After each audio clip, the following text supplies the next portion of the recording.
बिहार में जमीन रजिस्ट्री के बाद अब जमीन के रसीद पर नया नियम। Bihar land report new rule. Bihar में जमीन रजिस्ट्री के बाद अब बदल गया है जमीन के रसीद कटवाने का नियम। देखो जमीन रसीद का नया नियम।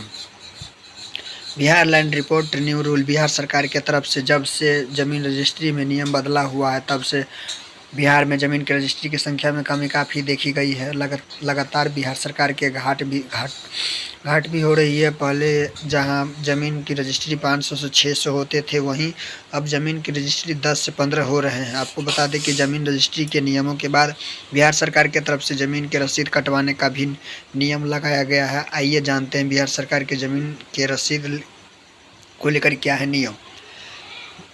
Bihar land report new rule. Bihar में दिन प्रतिदिन जमीन रजिस्ट्री के नए नियम के चलते कार्रवाई भी की जा रही है। जमीन रजिस्ट्री के नए नियमों से बिहार सरकार को घाटा हो रहा है, लेकिन जमीन खरीदने और बेचने वाले भी परेशानियों का सामना कर पड़ रहा है। इसी बीच जमीन रजिस्ट्री के नियमों के बाद अब जमीन के रसीद को कटवाने के लिए नए नियम जारी किए गए हैं। अब आपको बता दें कि ज़मीन की रसीद कटवाने के लिए राज्य सेवा कर्मचारी का चक्कर काटने नहीं होंगे। जी हाँ, बिहार सरकार की तरफ से नए नियम आपको पेश कर दिए हैं, जहां पर अब ऑनलाइन ज़मीन की रसीद मान्य होगा। यहाँ सेवा पहले से ही सभी जमाबंदी अपलोड नहीं होने के कारण लागू नहीं हो पा रहा था, लेकिन अब राजस्व विभाग की तरफ से जमाबंदी को अपलोड करने के साथ ही इस सेवा का शुरू कर दिया गया है। Bihar land report new rule.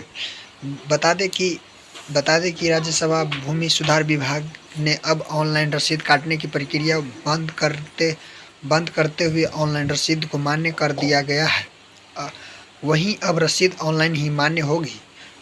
रैयत अब अपनी ज़मीन की रसीद कटाने के लिए राज्य सभा कर्मचारी के चक्कर नहीं लगाएंगे।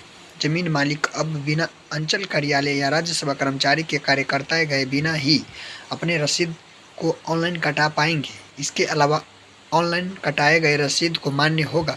1 साल पहले शुरू की गई यह सेवा सभी जमाबंदी अपलोड नहीं होने के कारण लागू नहीं हो पा रहा था, मगर अब ये लागू कर दिया गया है। वीडियो अच्छा लगे तो लाइक, कमेंट और शेयर जरूर करें। जय हिंद, जय भारत।